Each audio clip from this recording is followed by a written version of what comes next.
हाय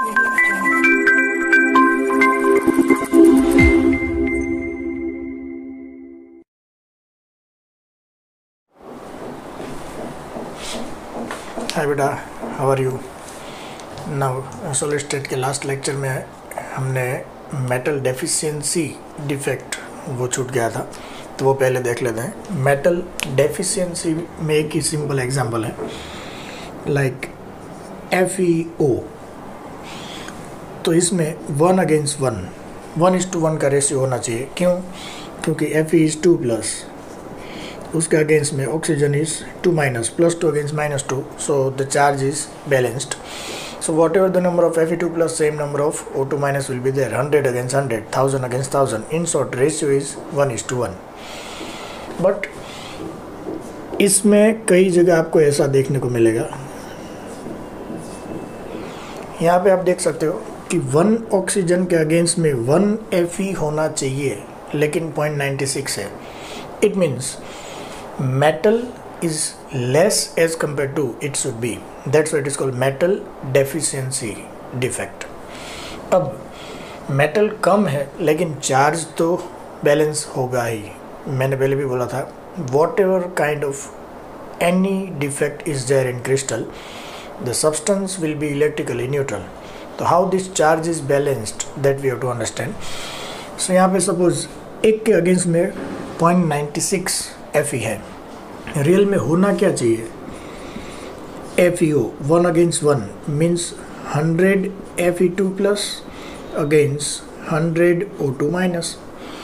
अब +2 charge 100 time means +200, -2 O-2, -200 time -200, तो +200 against -200, charge is balance. But अगर ये 1 के सामने 0.96 है तो इसमें क्या होगा? सपोज Fe O2- एंड +2, ये 96 है तो ये 100 होंगे। 1 against 0.96 मीन्स 100 के अगेंस्ट में 96, तो ये 100 टाइम 2- मीन्स यहाँ नेगेटिव चार्ज तो 200 हो गया, लेकिन 96 टाइम +2, तो ये चार्ज कितना हुआ? +192। तो यहाँ पे चार्ज बैलेंस नहीं होता। लेकिन जब भी हम ये फॉर्मूला लिखते हैं Fe 0.96O, तो इसके ऊपर कोई चार्ज नहीं होता, means it is electrically neutral. तो ये अगर -200 है तो ये +200 होगा ही। अब कैसे होगा? तो होने चाहिए कितने Fe2+? 100, उसमें से 4 चले गए, वो निकल गए। 4 Fe2+ अगर बाहर चले जाते हैं तो +2 4 टाइम मीन्स +8 चार्ज हमारा कम हुआ।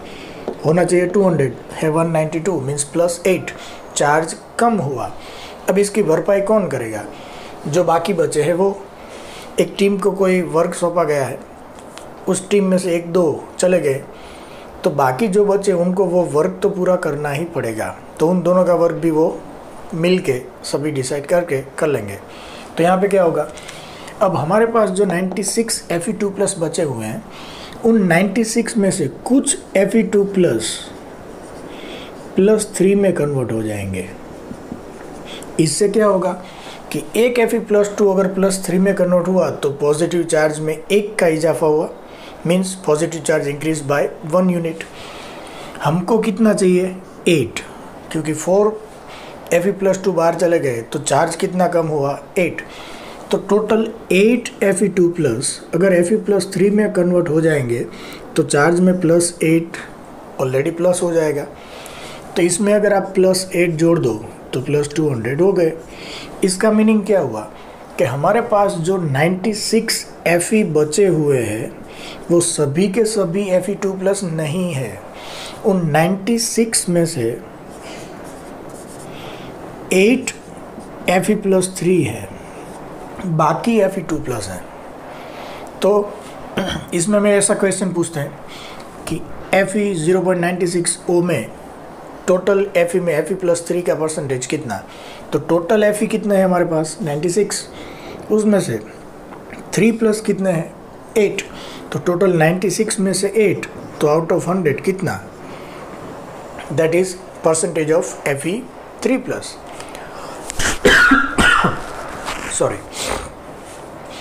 अब ये डायरेक्ट कैलकुलेशन कैसे करेंगे, 0.96 अगेंस्ट 1 मीन्स 100 के अगेंस्ट में 96 है, 100 के अगेंस्ट में 96, तो कम कितना हुआ 4, 4 2 8, 4 2 8 हमने क्यों किया, क्योंकि जितने Fe2+2 कम होंगे इंटू 2 करोगे उतना चार्ज कम होगा ना, दैट्स वाई 4 2 8।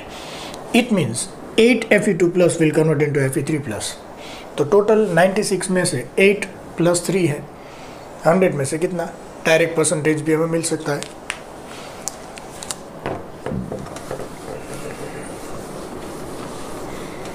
ऑफिशियल कैलकुलेशन अगर हमें करनी है फॉर्मूला रख के, तो हम कैसे करेंगे, Fe 0.96O, अगर ये 1 है तो ये 0.96 है, ये 1 ऑक्सीजन है, इसका मतलब इसका चार्ज 2- है, तो ये जो Fe है 0.96, उसका टोटल चार्ज कितना होना चाहिए, +2, चार्ज तो बैलेंस होना ही चाहिए। तो अब सब समझ लो कि यहाँ पे टोटल चार्ज +2 होगा इन सभी Fe का, तभी ये 1 - 2 के अगेंस्ट बैलेंस कर पाएगा। तो हमारे पास जो टोटल 0.96 Fe हैं, उसमें से समझ लो कि X Fe3+ है, तो बाकी 0.96 में से X निकाल दो, बाकी के Fe2+ है। तो अगर X टाइम Fe+3 है तो +3X टाइम मीन्स +3X इतना चार्ज हुआ, और इनका कितना हुआ +2 इतने टाइम, तो 0.96 - X +2 चार्ज हुआ। इन सभी को मिला के चार्ज होना कितना चाहिए, +2 हमें करना है बस। तो इसमें से X की वैल्यू निकाल दो, X की वैल्यू निकाल दोगे तो हमें पता चल जाएगा कि 0.96 के अगेंस्ट में X मीन्स Fe3+ कितने हैं, तो आउट ऑफ 100 कितने होंगे। तो ऐसे भी हमें काउंट कर सकते हैं, लेकिन ये डायरेक्ट फॉर्मूला एकदम इजी रहेगा। 96 तो कम कितने हुए, 4, 4 2 8, टोटल 96 में 8 Fe+3 होंगे, 100 में कितने, डायरेक्ट कैलकुलेशन पॉसिबल हो जाएगी।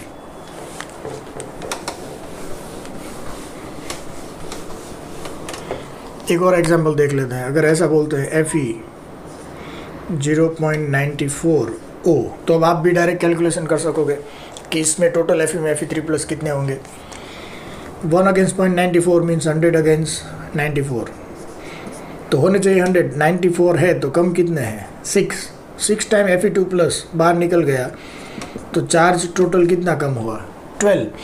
तो इस 94 में 12 Fe+2 will convert into Fe+3, तो 94 में से 12 Fe+3 है तो 100 में से कितना, तो डायरेक्ट Fe3+ का परसेंटेज हमें मिल जाएगा। So this is metal deficiency, metal कम है होनी चाहिए उससे defect. So now this all stages over, ये एक टॉपिक बाकी था। अब सबसे इम्पोर्टेंट हम आगे जाएंगे organic chemistry. Again this is very important. उसमें हम स्टार्ट करेंगे पहले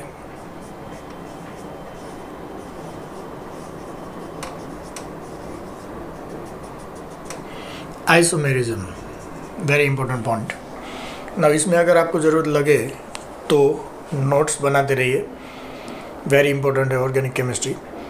तो पॉसिबल हो तो साथ में कुछ ना कुछ लिखते जाइए, जो भी मैं बोलता हूँ, जो इम्पोर्टेंट पॉइंट्स होते हैं उसको टिक मार्क करके लिखते रहिए।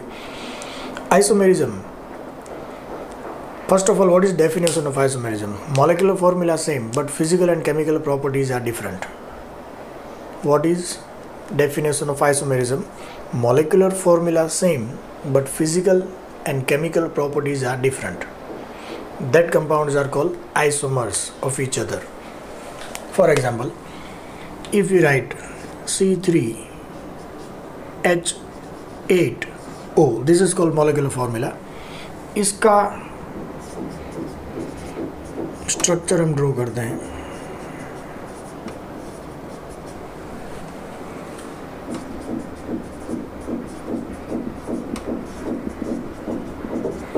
तो इन दोनों में आप देख लो, कार्बन 3, यहाँ पर भी 3, एक ऑक्सीजन यहाँ पर भी है, हाइड्रोजन 3+2+2+1 यहाँ पर भी काउंट कर लो, सभी में 8 होंगे। इसका मतलब मॉलिक्यूलर फॉर्मूला तो दोनों का सेम ही है, this is molecular formula, but physical and chemical properties are different. This is alcohol and this is ether. Alcohol contain H bond, यहाँ पर हाइड्रोजन बॉन्ड नहीं है। Due to H bond, intermolecular attraction increases in alcohol, so its boiling point is higher as compared to ether. तो इसका boiling point lower होगा, इसका higher होगा। Alcohol also can form hydrogen bond with water. It means it will be easily soluble in water. Solubility of ether in water is very less, negligible. इसका मतलब जो हमने definition अभी बोला, molecular formula दोनों का यही है, C3H8O, but their physical and chemical properties are different. इसका बॉइलिंग पॉइंट ज़्यादा है, इसका कम है, इसकी सॉल्युबिलिटी ज़्यादा है, इसकी कम है, इसमें हाइड्रोजन बॉन्ड है, इसमें नहीं है। तो physical property, chemical reactivity will be different, so this is called isomerism. अब आइसोमेरिज्म में मेन टाइप्स कितनी हैं?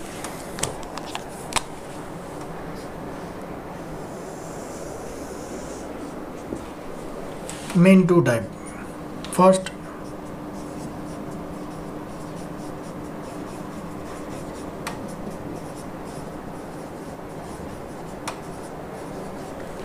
structural isomerism, and second,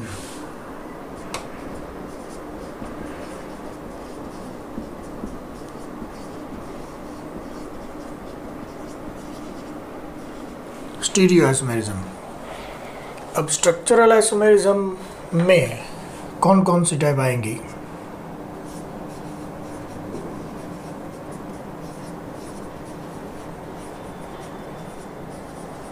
chain isomerism, इसको हम लिखते हैं CI, chain isomerism.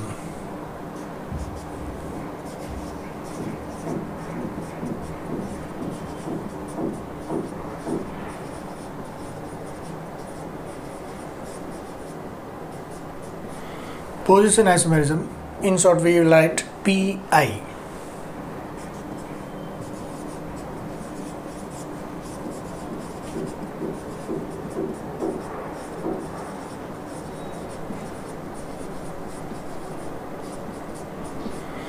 Ring chain isomerism, will write RCI, ring chain isomerism।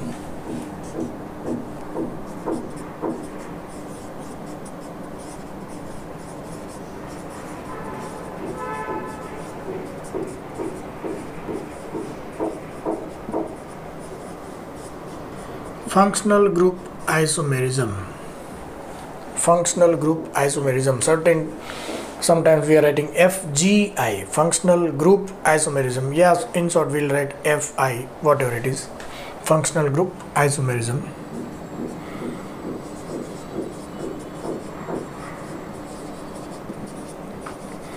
Metamerism,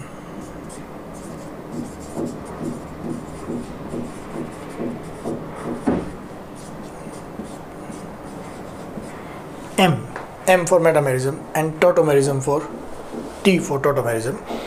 So these are all structural isomers. Stereoisomers,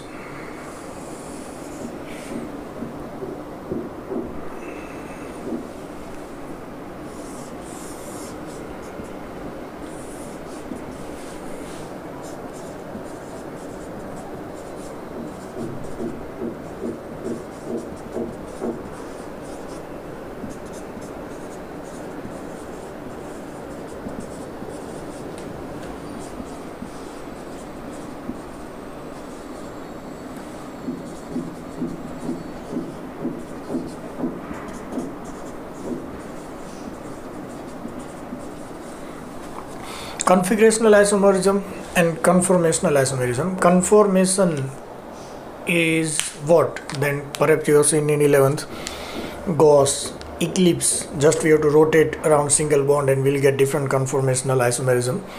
That is also called rotamers, क्योंकि इसमें rotation ही करना है हमें single bond को। कॉन्फ़िगरेशनल आइसोमेरिज्म में 2 पार्ट होंगे।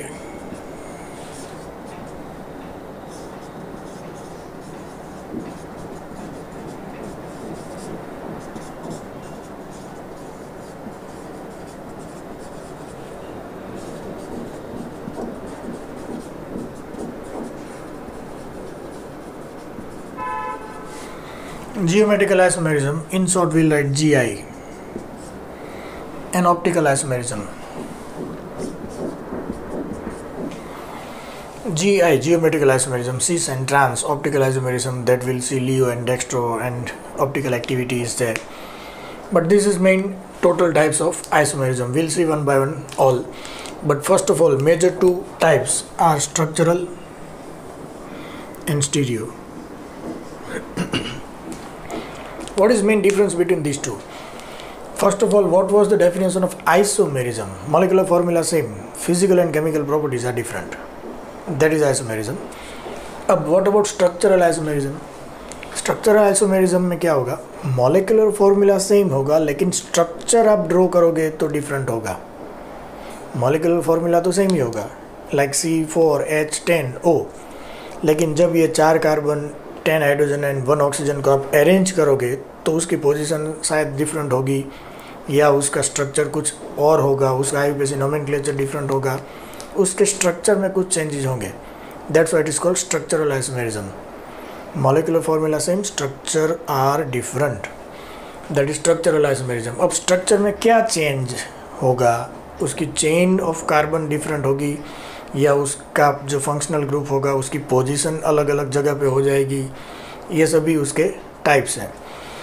Stereo isomerism की main definition क्या है? Molecular formula same, structural formula also same, दोनों का, लेकिन the arrangement in space will be different, direction of arrangement will be different. That is stereo isomerism.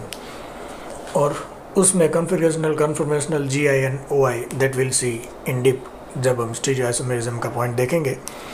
Now right, we'll start structural isomerism.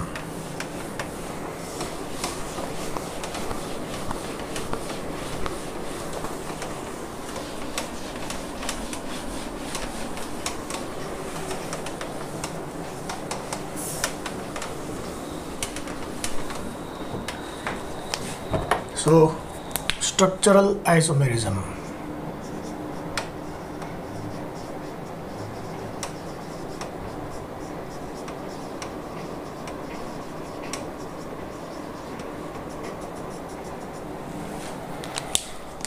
उसमें पहला हम देखेंगे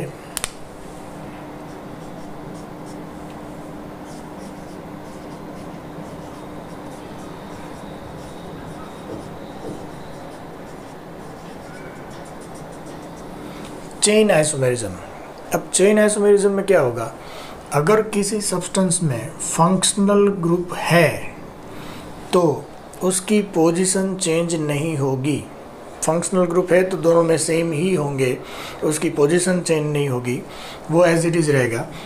functional group हो या multiple bond, means double bond या ट्रिपल बॉन्ड होता है, तो उसकी कोई पोजीशन चेंज नहीं होगी, will remain same. But carbon chain will change. Chain of carbon will change. It means in one compound, if there are 4 carbon in chain, then in another it may be 3 carbon in chain. So carbon की chain में number of carbon will be different. Molecular formula same, but structure में ये change होगा. That's why it is called chain isomerism. अब इसमें alkane, methane, ethane means 2 carbon, propane means 3 carbon. Till methane, ethane and propane, no isomerism is possible. No any kind of isomerism is possible in alkane, because in chain isomer there must be different chain of carbon in both of them. For example, अगर हमारे पास 4 carbon है तो all 4 carbon को हम line में रखते हैं. For nomenclature, give numbers to that carbon. So it is 4, 1, 2, 3, 4 butane. अब हम क्या करेंगे, 3 को लाइन में रखो, 1 को ब्रांच में रख दो. तो जो कार्बन चेन में नहीं है, ब्रांच में आता है, उसे हम बोलेंगे substitution. In short will write SUB, substitution. That is substitution. क्योंकि यहाँ पे होना क्या चाहिए, सभी जगह पे क्या होता है, हाइड्रोजन, प्रोपेन, 3 कार्बन प्रोपेन. अब एक हाइड्रोजन को सब्सटीट्यूट करके सपोज हमने मिथाइल ग्रुप रख दिया, so that is called substitution. But अब यहाँ पे इन दोनों में आप देखो तो number of carbon hydrogen will be same, means अब ऑफिशियली इसका फॉर्मूला क्या होगा, CH3 CH2 CH2 CH3 C4 H10, इसका क्या होगा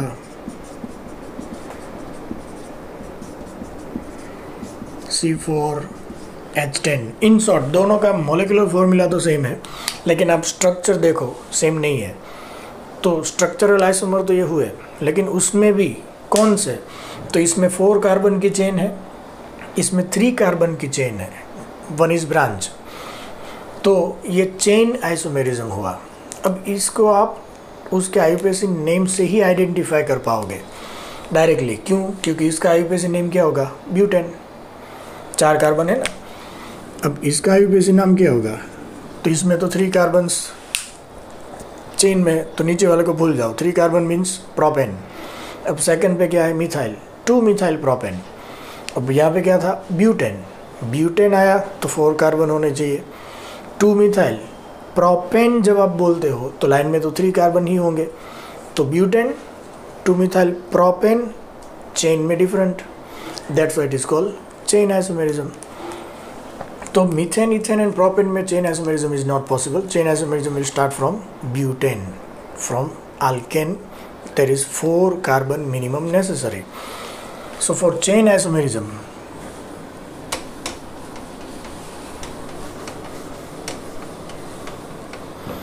minimum number of carbon for alkane 4. What about alkene?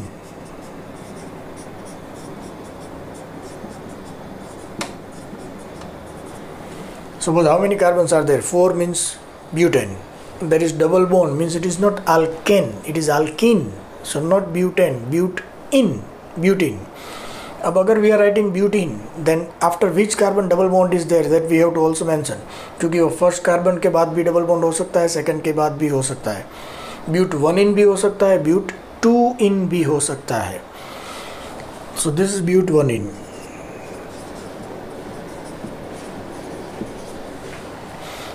अब यहाँ पर कोई चेन आइसोमेरिज्म पॉसिबल है क्या, तो देखते हैं.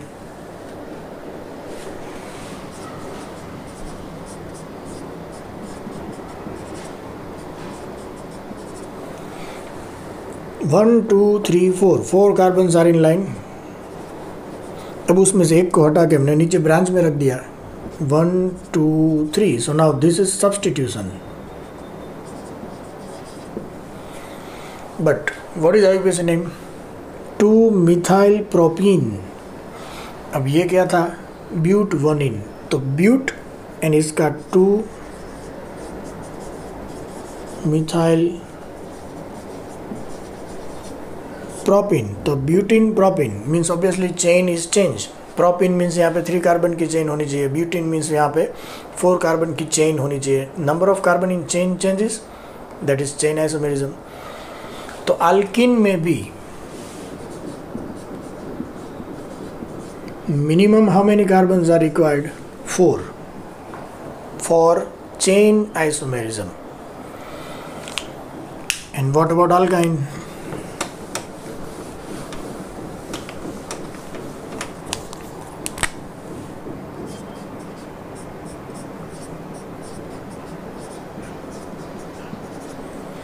Suppose there are 4 carbon, 1 2 3 4. 4 means alkane, butane.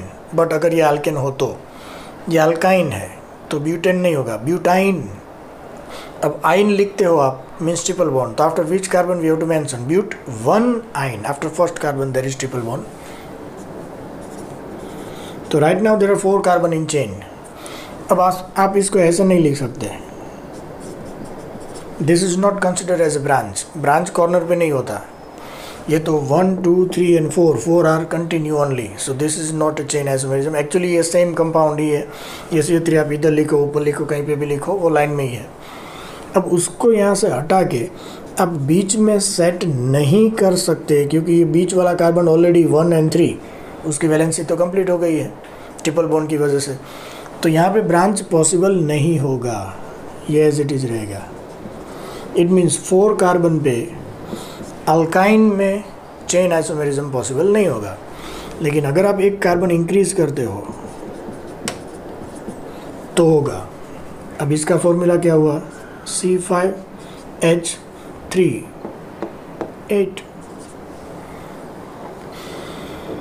इसकी जगह पर अगर इसका नाम क्या हुआ, पेंट 1 आइन।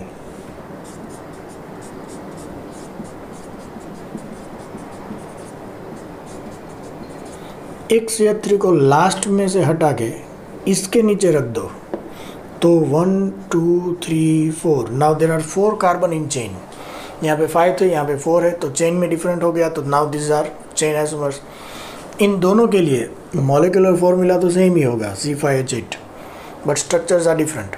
सो now this two are chain isomer. उसके नेम से ही आपको पता चल जाएगा, दिस इज सब्स्टिट्यूशन। नाउ उसको भूल जाओ, forget it. What will be the name, but 1 yne. पहले हमें क्या लिखना होगा, 3 पे मिथाइल है, अदरवाइज इट इज ब्यूट 1 आइन। सो 3 मिथाइल ब्यूट 1 आइन।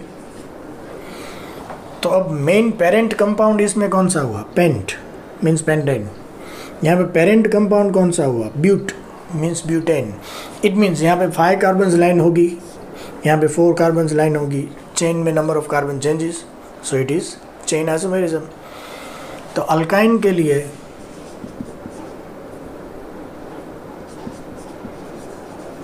minimum 5 carbons are required for chain isomerism.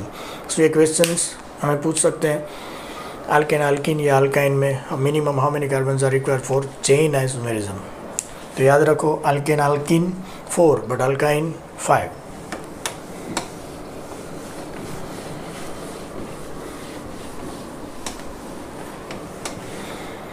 अगर चेन आइसोमेरिज्म में कोई फंक्शनल ग्रुप होता है तो उसमें या उसके नंबर में कोई चेंज नहीं होना चाहिए, ये हमें याद रखना है। लाइक इसमें फंक्शनल ग्रुप है 1 2 3 4 कार्बन है, C4H10O, this is it's molecular formula.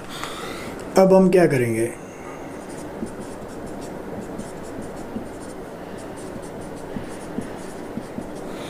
Functional group की पोजीशन चेंज नहीं होनी चाहिए। यह 1 2 3 4 फर्स्ट कार्बन पे अल्कोहल है तो यहाँ पर भी फर्स्ट पे ही रहेगा। फंक्शनल ग्रुप की पोजीशन चेंज नहीं होगी, दोनों में सेम ही रहेगी। लेकिन यहाँ पे 3 कार्बन चेन थी, यहाँ पे 4 कार्बन चेन है, number of carbon in chain changes, that's why it is chain isomers. इसका आईयूपीएसी नोमेनक्लेचर क्या होगा, ब्यूटेन अल्कोहल ब्यूटेनॉल। अब ऑल किस कार्बन पे है, 1 पे, तो butane 1 all.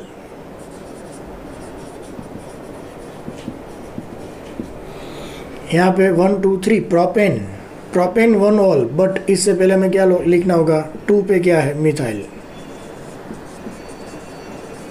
Otherwise it is propane 1 all.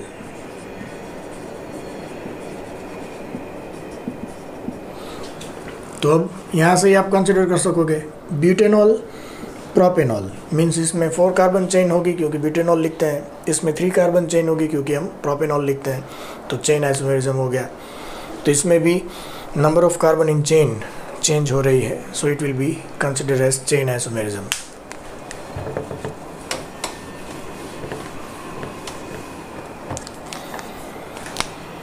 अब ये याद रखो,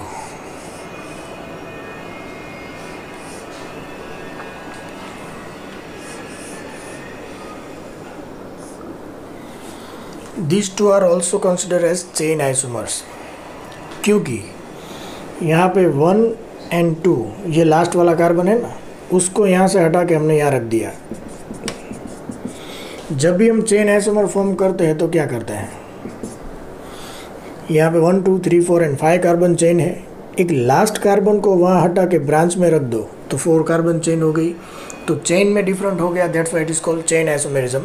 तो यहाँ पर भी ट्राइंगल तो दोनों में है, यहाँ से स्टार्ट करो 1 2 ये दोनों लाइन में थे, अब लास्ट को हटा के हमने बीच में कहीं रख दिया तो चेन में ब्रेक आ गई, that's why this two are also consider as chain isomers. याद रखना, लास्ट कार्बन को वहाँ से हटा के बीच में कहीं रख दो, चेन आइसोमर होगा।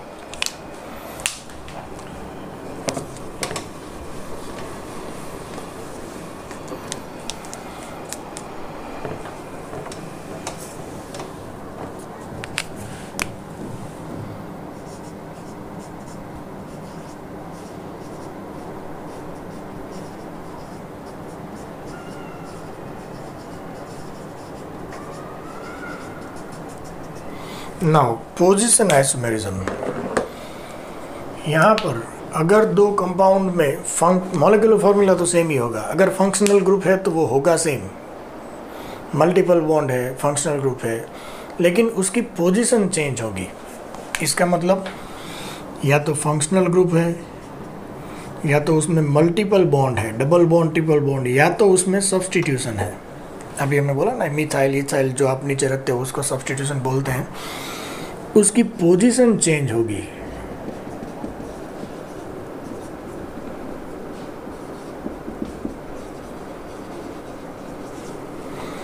But number of carbon in chain will not change. Number of carbon in chain will not change, वो तो सेम ही रहेंगे। इन शॉर्ट कार्बन की चेन में कोई चेंजेस नहीं होंगे। अगर उसमें फंक्शनल ग्रुप है या मल्टीपल बॉन्ड है या उसमें कोई सब्स्टिट्यूशन है तो उसमें चेंजेस होंगे। फॉर एग्जांपल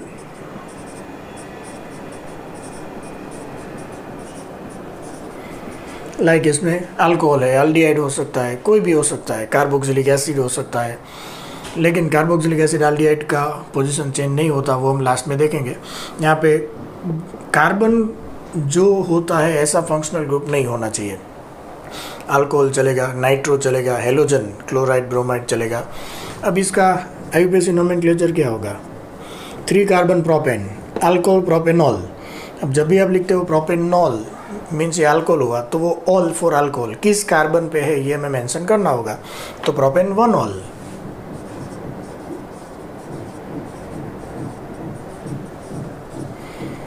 अब कार्बन की चेन में कोई चेंजेस नहीं करनी है हमें,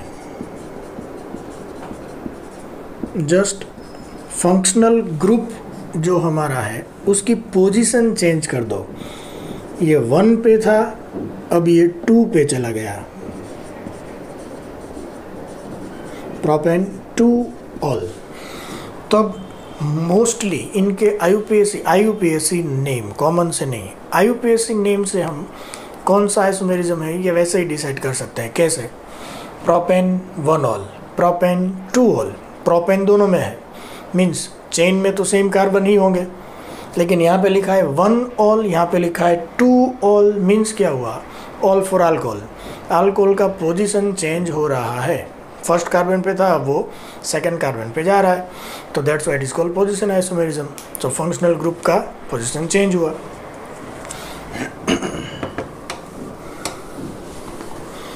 मल्टीपल बॉन्ड भी चलेगा। For example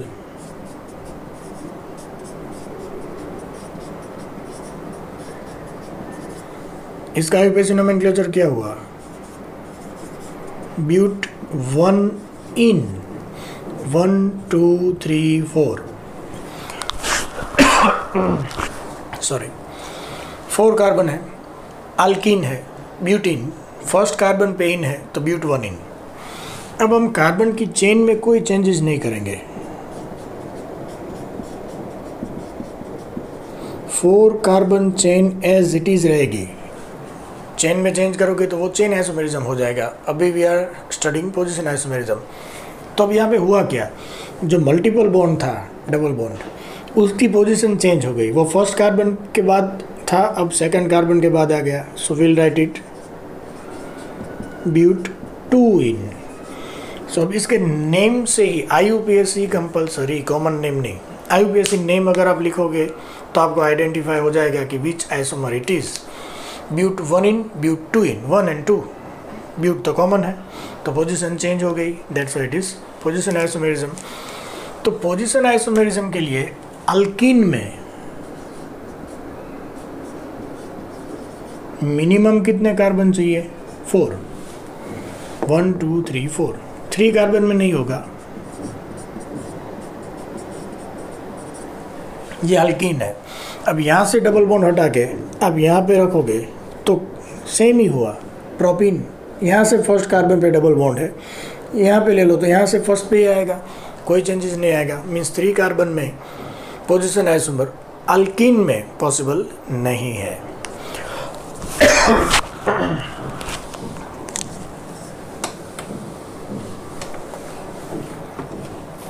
same thing for alkyne.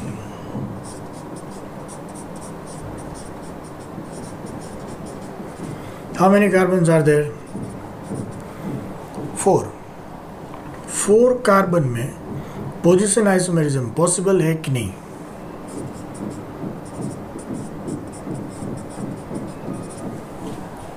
हो गई, 4 कार्बन में पोजीशन आइसोमर पॉसिबल है। यहाँ पे क्या था? 4 कार्बन, यहाँ पर कितने हैं?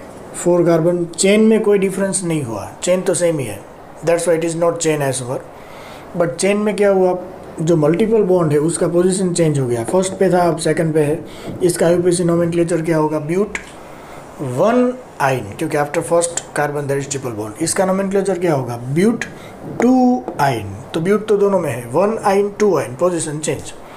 It means for alkyne minimum 4 carbon are necessary for position isomers. But alkene और अल्काइन में क्या होता है कि डबल बॉन्ड या ट्रिपल बॉन्ड, मल्टीपल बॉन्ड होते हैं, इसलिए उसका पोजीशन हम चेंज कर सकते हैं। लेकिन अल्केन में तो ऑल आर सिंगल, तो उसमें तो पोजीशन चेंज करने की बात ही नहीं आती। तो अल्केन में पोजीशन आइसोमर कैसे किया जा सकता है? अच्छी तरह से देख लो। अल्केन में 4 कार्बन में कोई पोजीशन आइसोमर पॉसिबल नहीं है, क्योंकि अल्केन में तो कोई सब्स्टिट्यूशन है ही नहीं जिसकी पोजीशन आप चेंज करो। डबल बॉन्ड होता तो यहाँ से उठा के यहाँ रखते तो उसकी पोजीशन चेंज होती। उसमें अगर कोई फंक्शनल ग्रुप होता तो यहाँ से Cl निकाल के यहाँ रखो तो पोजीशन चेंज होती। लेकिन अल्केन का मीनिंग क्या? Only hydrocarbon, carbon and hydrogen, nothing else. तो उसमें फंक्शनल ग्रुप भी नहीं होता। तो इसमें हमें क्या करना पड़ेगा कि कार्बन एक एक्स्ट्रा चाहिए हमें, और वो एक्स्ट्रा कार्बन को हम क्या बोलते हैं? सब्स्टिट्यूशन। अब इसमें 1 2 3 4 कार्बन तो चेन में एज इट इज़ रहने दो। ये जो चेन में नहीं है, जिसकी पोजीशन हम चेंज कर सके, ऐसा कुछ तो चाहिए ना। ना तो इसमें फंक्शनल ग्रुप है, ना तो इसमें मल्टीपल बॉन्ड है। तो सब्स्टिट्यूशन तो चाहिए, जिसकी पोजीशन हमें चेंज करनी है, तभी तो पोजीशन आइसोमर मिलेगा। तो एक मिथाइल ग्रुप एक्स्ट्रा रख लो। अब ये सेकंड कार्बन पे है, तो वहाँ से उठा के उसकी पोजीशन यहाँ पे करोगे तो एक्चुअली ये थर्ड पे नहीं आएगा, वो सेकंड पे ही आएगा। अब नंबरिंग हमें इस साइड से करनी होगी ना। इट मीन्स यहाँ से उठा के यहाँ रखो या वापस यहाँ रखो, दोनों सेम ही होंगे। इसको उठा के लास्ट कार्बन पे या फर्स्ट पे जोड़ नहीं सकते, अदरवाइज 1 2 3 4 एंड 5 की चेन हो जाएगी। तो चेन ही चेंज हो जाएगी। That will be the example of chain isomer. Means यहाँ पे हमने 1 2 3 4 एंड 5 कार्बन लिया, फिर भी हमें चेन आइसोमर नहीं मिल रहा, सॉरी पोजीशन आइसोमर नहीं मिल रहा है। तो मिनिमम कितने कार्बन्स चाहिए? 6।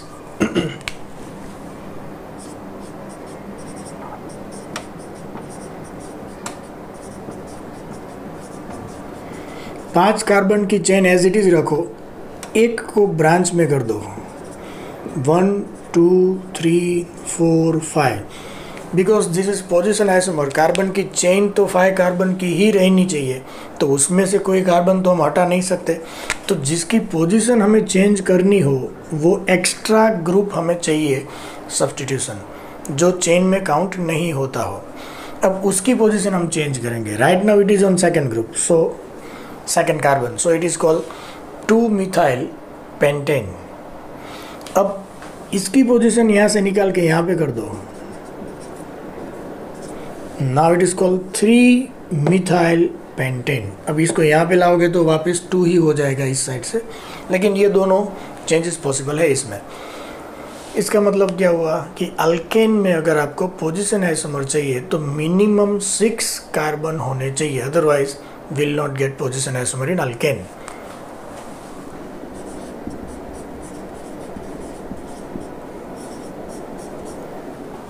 तो ये सारे क्वेश्चंस हमें याद रखने होंगे।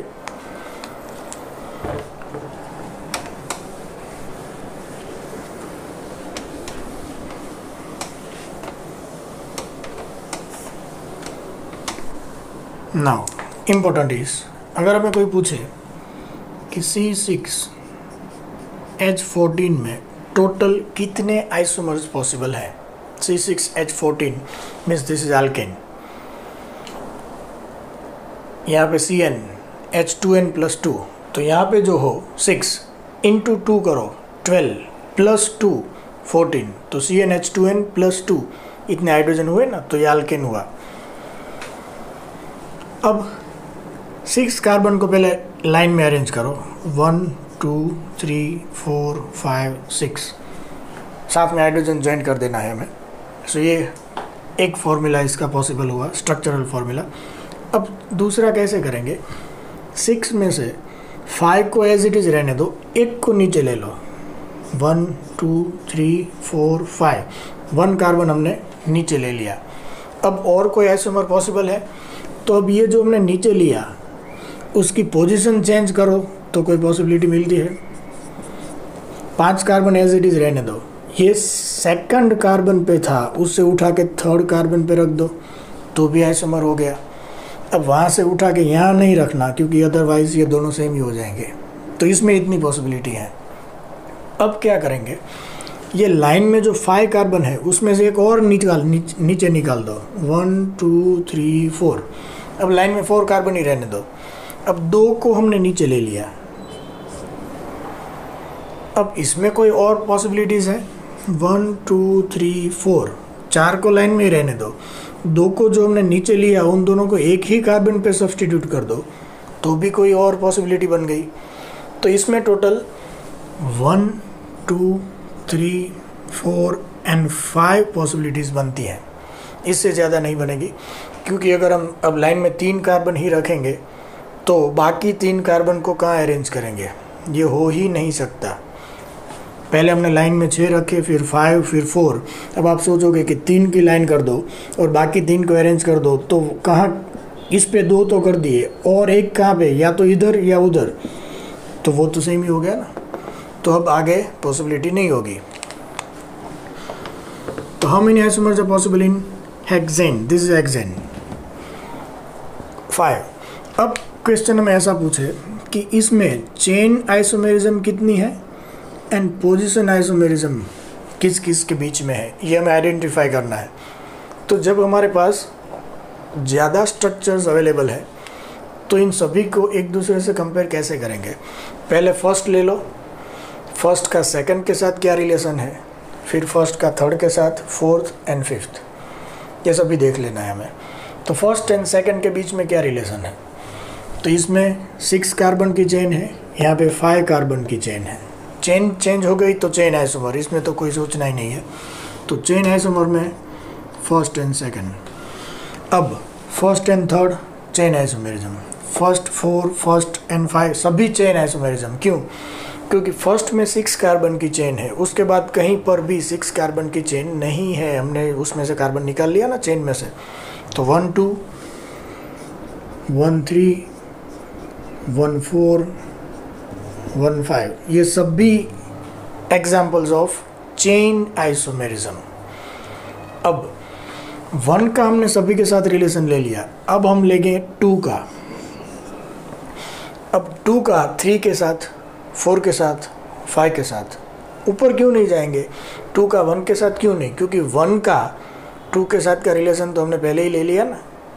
तो 2 से नीचे जाएंगे, नेक्स्ट 3 से नीचे ही जाएंगे। अब 2 का 3 के साथ क्या रिलेशन है, तो इसमें 1 2 3 4 5 कार्बन चेन, 1 2 3 4 5, इसमें भी 5 कार्बन चेन, तो चेन आइसोमर तो नहीं है।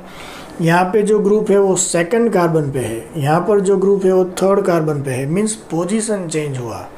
तो 2 and 3 आर पोजीशन आइसोमर। अब 2 and 4 में क्या हुआ, 1 2 3 4 5 carbon in chain, 1 2 3 and 4 carbon in chain, change हो गई, चेन चेंज हो गई। तो 2 and 4 is example of chain isomerism. Second में 5 कार्बन चेन है, थर्ड में 4 कार्बन चेन ही है, तो यहाँ पर भी चेन हो गई 2 and 5 चेन आइसोमेरिज्म। अब हम देखेंगे 3 विथ रेस्ट। अब 3 को 4 से कंपेयर करो एंड 5 से, ऊपर नहीं जाना क्योंकि 3 का 2 से पहले ही हो गया है। तो अब 3 का 4 से क्या कनेक्शन है? 3 में 1 2 3 4 5 कार्बन चेन, यहाँ पे 4 कार्बन चेन, चेन चेंज हो गई, this is chain isomerism 3 and 4। अब what about 3 and 5? Again 1 2 3 4 5 1 2 3 4 5 carbon 4 carbon in line, तो 3 and 5 also chain isomerism. Now 4 उसको तो सिर्फ 5 से ही कंपेयर करना है। 1 2 3 4 1 2 3 4 दोनों में 4 कार्बन चेन है, तो चेन आइसोमेरिज्म तो ये नहीं होगा। यहाँ पर सेकंड एंड थर्ड अगर हम नंबर दें तो सेकंड पे सब्स्टिट्यूशन है एंड थर्ड पे है, यहाँ पे दोनों सब्स्टिट्यूशन सेकंड पे ही आ गए, तो इसका नेम आप लिखोगे 2,3 डाइमिथाइल ब्यूटेन। यहाँ पे क्या लिखोगे 2,2 डाइमिथाइल ब्यूटेन, तो नेम में ही मालूम पड़ गया कि 2,3 2,2 पोजीशन चेंज हो गई, तो 3 and 4 आर पोजीशन आइसोमर्स। तो ऐसे चेन आइसोमर, पोजीशन आइसोमर सभी we can identify with its IUPAC nomenclature only. So these points are very important, understand it carefully. Position isomer में आगे साइक्लिक कंपाउंड भी आएंगे। अब साइक्लिक कंपाउंड में कैसे होगा?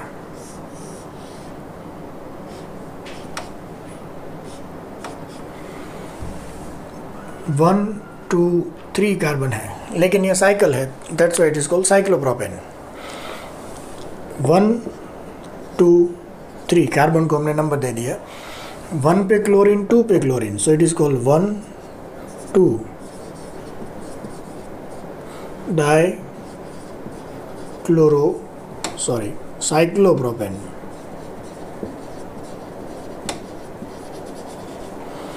अब इसमें हम ऐसा करते हैं,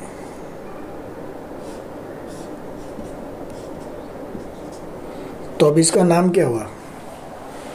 इसका नेम क्या होगा? 1,1 डाइक्लोरोसाइक्लोप्रोपेन। यहाँ पे 1 2 था, यहाँ पे 1 1 हुआ, फंक्शनल ग्रुप का पोजीशन चेंज हो गया, तो this two are called position isomers. Aromatic compound में भी होगा।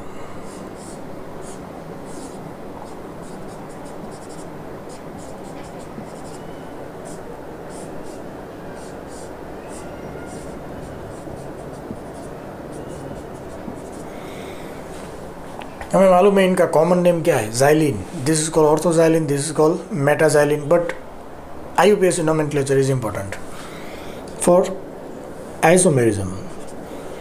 1 2 dimethyl benzene, 1 3 dimethyl benzene। तो अब IUPAC nomenclature लिखोगे तो आपको मालूम पड़ जाएगा 1 2 dimethyl benzene, 1 3 dimethyl benzene, तो 1 2 1 3 पोजीशन ही चेंज हुई, that's why these two are also example of position isomer. Same way you can write paraxylene 1 4 dimethyl benzene, but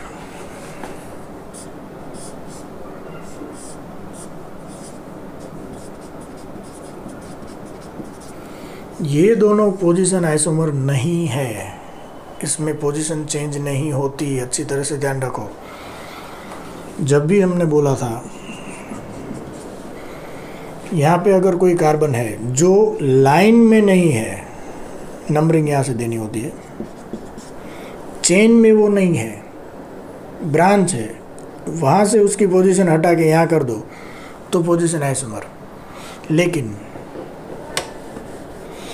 आप चेन में से किसी भी लास्ट कार्बन को निकाल के बीच में कहीं पे रख दो तो वो चेन आइसोमर होगा। क्यों? क्योंकि इसमें 1 2 3 4 and 5 and 6 कार्बन चेन में थे, अब आपने लास्ट हटा के यहाँ रख दिया तो चेन में 5 कार्बन ही बन गए ना, तो ये तो चेन आइसोमेरिज्म हो गया। तो यहाँ पर ये लास्ट कार्बन था, उसको आपने वहाँ से हटा के साइड में रख दिया, तो ये तो चेन ब्रेक हो गई। तो this is example of chain isomerism, it is not example of position isomerism. अच्छा समझ गए अच्छी तरह से। So this two are important.